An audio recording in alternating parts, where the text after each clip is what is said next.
What if one of Asia's most advanced capitals has been hiding in plain sight? In Taipei, trains carry millions through the city with remarkable ease. A single card can pay for your journey, unlock a bicycle, and cover small daily purchases. Hot springs rise from volcanic ground. Mountain trails begin within reach of crowded streets. And when evening falls, music drifts through residential neighborhoods. Not from an ice cream van, but from the garbage truck residents are waiting for. At first, Taipei feels almost effortless. Then you begin to look closer. Beyond the glowing towers and crowded night markets, apartments are getting harder to afford. Summer heat settles between the buildings. Typhoons bring heavy rain, and the ground beneath the city can move without warning. So what is Taipei really like? After the photographs are taken, the food stalls close, and the holiday becomes everyday life. Is this Asia's most underrated city, or a place whose greatest challenges only appear after you decide to stay?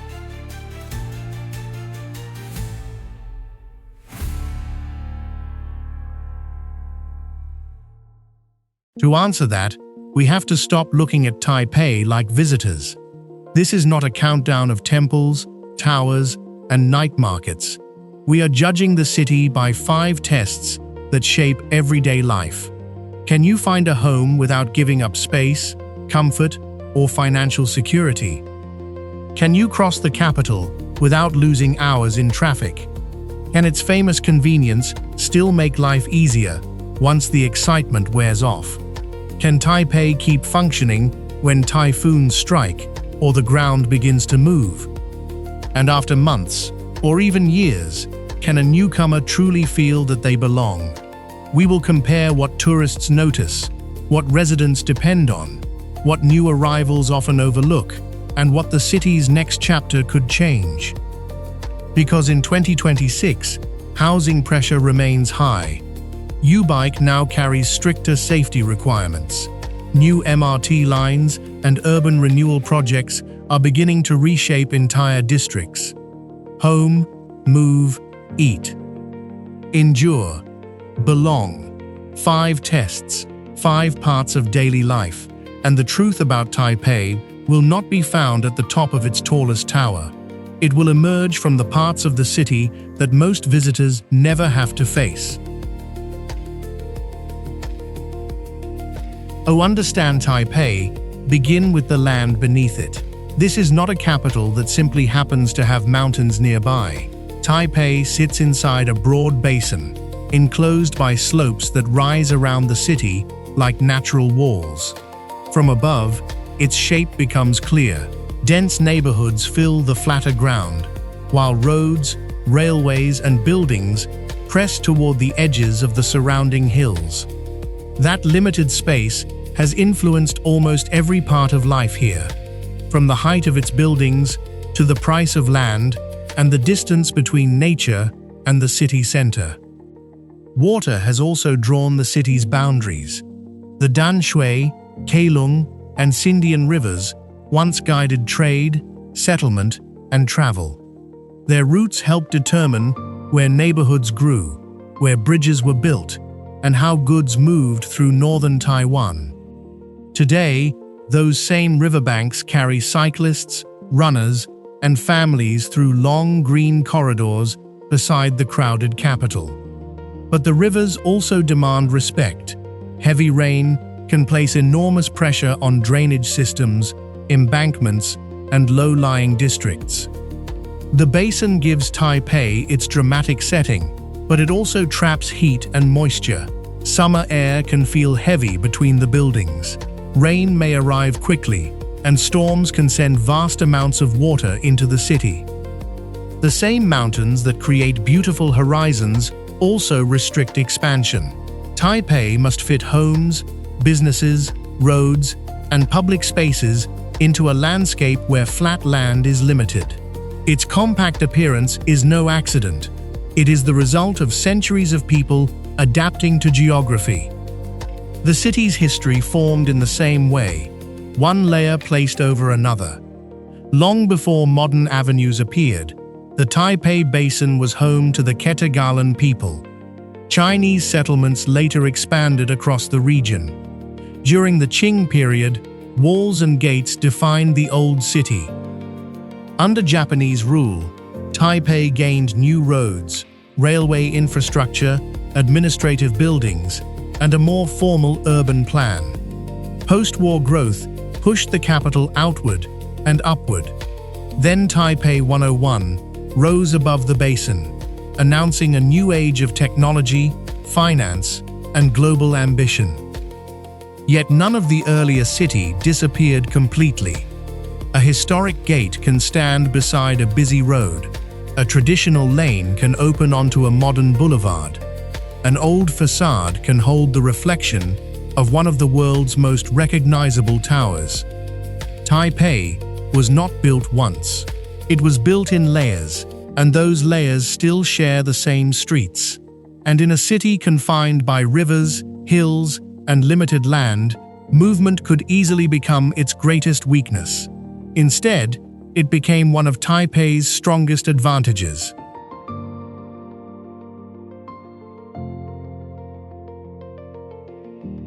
Morning begins in a narrow residential lane.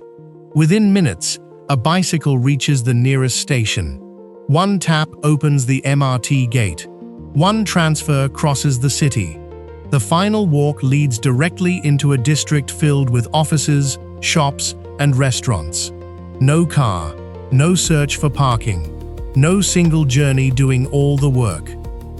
Taipei's strength is not one form of transport. It is the way each part connects. The MRT handles longer distances. Buses extend into neighborhoods beyond the tracks. YouBike covers the final stretch. Rail services link the capital with the wider island, while riverside paths offer long, uninterrupted cycling routes. The Easy Card holds much of this system together. Residents use it for trains, buses, bicycle rentals, and many small purchases throughout the day. Official monthly figures published through June 2026 show how central the metro remains to daily movement. YouBike has grown even faster. After Taipei made the first 30 minutes free, use increased by more than 58%, passing 200,000 rides on an average day. Since January 2026, every rider, including single-use customers, must enroll in the city's free injury insurance program before renting a bicycle. But movement is not equally comfortable everywhere. A transfer station can feel remarkably organized, while the pavement outside may narrow around scooters, signs, and street furniture. Riverside cycling can feel calm and open, yet a major intersection may demand complete attention. Taipei works best when residents combine several options instead of depending on only one. In many capitals, every small task becomes a journey. In Taipei, the city removes many of those daily negotiations. But reaching your apartment easily is very different from being able to afford one. Transportation makes Taipei feel open. Housing quickly reveals its limits. A modern tower may offer security, natural light, and shared facilities. An older building may provide more space, but no lift, a smaller kitchen, and aging emergency exits. Farther from the center, the same budget may reach a quieter neighborhood or require a longer commute. No single apartment tells the whole story. The important details are often missing from the photographs. How much daylight enters the room? Is there enough storage? Can you cook properly? Will street noise continue after midnight? Is there space to work from home? In Taipei's humid climate, air conditioning and a dehumidifier can matter as much as furniture. Building age, ventilation, emergency access, and distance from the MRT can shape daily comfort long after the excitement of moving has passed. Housing raises three separate questions. A newcomer may be able to rent, but what compromises will the budget demand? A resident may live close to the most desirable districts, but how much space must be surrendered? And for an average household, is buying a home still realistic? Official figures for the final quarter of 2025 placed Taipei City's house price-to-income ratio at about 14.62. The mortgage burden stood near 63.92%, the highest among Taiwan's 6 major municipalities. The pressure had eased slightly. The central problem had not disappeared. The room may feel small. Step outside, and almost everything needed for the day is close at hand. In Taipei, private space can be limited. The city outside sometimes becomes your living room.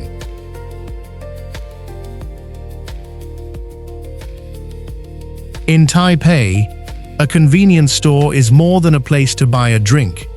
It can serve as a payment counter, parcel center, printing station, ticket office, and late-night kitchen, all inside one small room.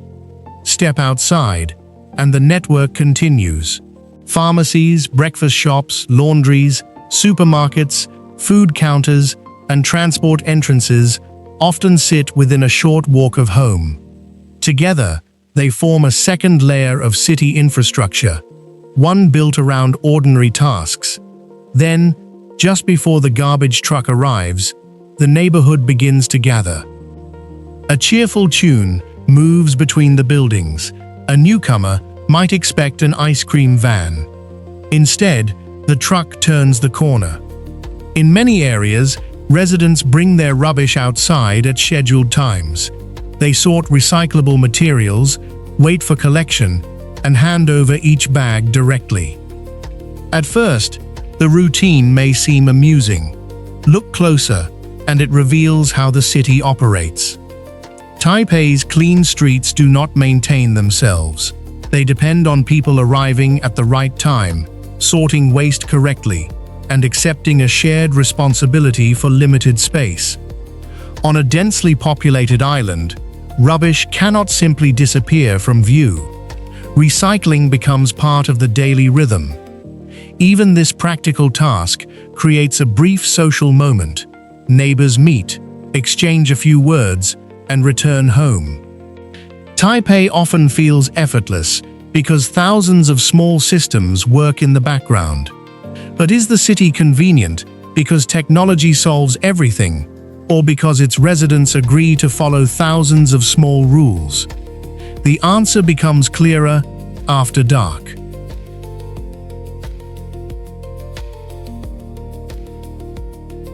As one neighborhood settles for the evening, another begins to wake.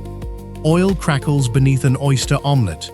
Pepper rises from grilled meat into the humid air. Fried chicken is cut into steaming pieces, while noodles disappear into boiling water and return seconds later in a cloud of heat. Scooters pass only meters from the stalls. Vendors call above the crowd. Plastic stools scrape across the pavement.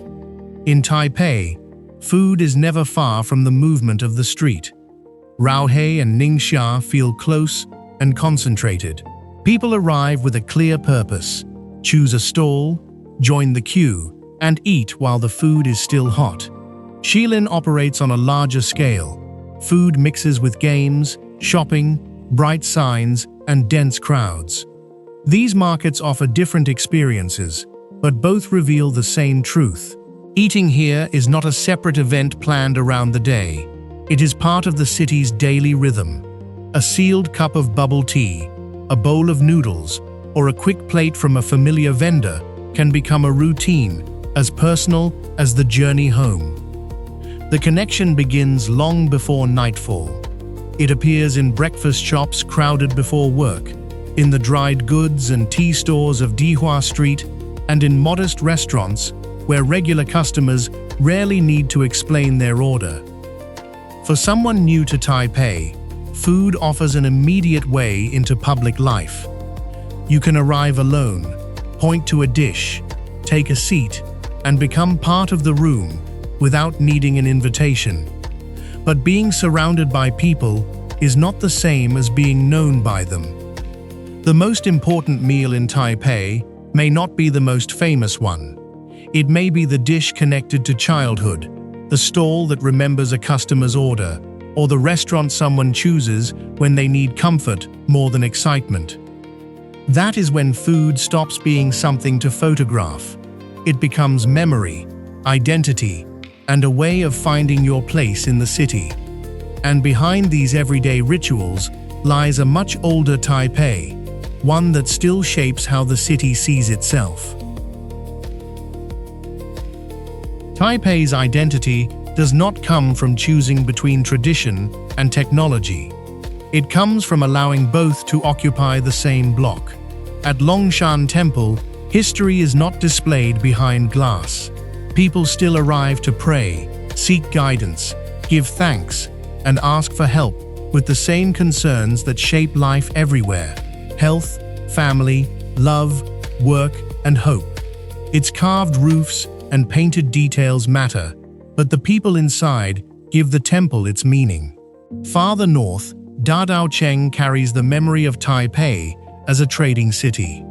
Along Dihua Street, merchants still sell tea, medicinal herbs, fabrics, spices, and dried foods. Older shophouses now stand beside cafes, studios, and young businesses.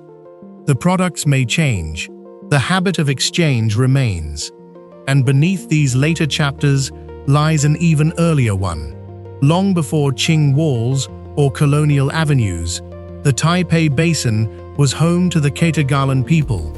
Their presence survives in names, collections, and the cultural memory of the land. During the Qing period, walls and gates marked the boundaries of the old city. Japanese rule later altered Taipei on a much larger scale. Roads widened, railway systems expanded. Government buildings reshaped the center. The presidential office building, with its red brick, tall central tower, and formal symmetry, still carries that architectural legacy. These periods did not replace one another cleanly. Their roads, buildings, and boundaries became part of the city that followed. Then the rhythm changes. In Ximending, neon signs, fashion, street music, cinemas, and youth culture take over the frame. A short journey away, Taipei 101 rises above the basin as a symbol of engineering, finance, and technological confidence. Yet even this tower carries older ideas.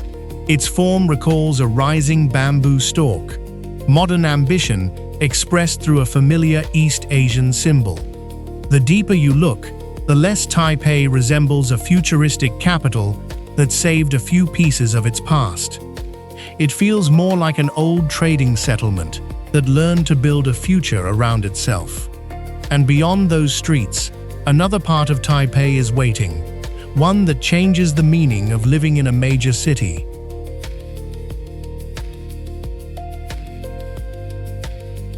Then, almost without warning, Taipei changes. The neon disappears, traffic falls behind, concrete gives way to forest, rising steam, and mountain paths. In many capitals, reaching nature requires hours of planning and travel. Here, it can begin at the end of a metro line. And that may be one of Taipei's greatest advantages. In Beito, volcanic heat rises beneath an ordinary urban district. Warm mineral water has shaped the area for generations, creating public baths, private hot springs, and a culture of rest within the capital itself. Steam drifts between buildings. Water runs through narrow channels. A museum preserves the history of bathing here. The city has not ended. It has simply slowed down. Higher above the basin, Yangmingshan feels even farther removed. Fumaroles release heat from the ground. Grasslands open between forests. Seasonal flowers change the color of the slopes, while mist can cover a road within minutes. From here, Taipei feels less like a solid mass of buildings and more like a city held inside a living landscape. The mountains do not merely surround the capital. They continue to shape its weather, its limits, and the way residents escape its pressure. In Maokong, the journey upward becomes part of the experience. The cable car leaves the crowded streets behind, carrying passengers toward tea fields and wooded trails. From a tea house window, the basin spreads across the distance. Tea is measured, rinsed, and poured without hurry. Only a short time earlier, the city felt urgent. Now, it waits below. Elephant Mountain offers no effortless arrival. The steps climb sharply through humid air. Breathing grows heavier. The noise of the streets fades with every turn. Then Taipei 101 appears between the trees, only for a moment. At street level, life can feel crowded by rent, work, traffic, and limited space. From above, those pressures begin to take a different shape. Perhaps Taipei feels manageable because it always offers a way out, without asking you to leave the city behind. Could you build a life in Taipei? Would you come for the convenience, the food, the mountain escapes, the culture, or a transport system that makes the city feel smaller? And what might stop you? The cost of housing, limited space, humid summers, or the challenge of starting again in an unfamiliar place? Tell us the one advantage that would bring you here, and the one compromise that might make you leave. Subscribe for more city documentaries that go beyond the skyline to reveal what daily life truly costs, demands, and gives back. Because the true character of a city is rarely found in the places everyone photographs. It is found in the life people choose to live there.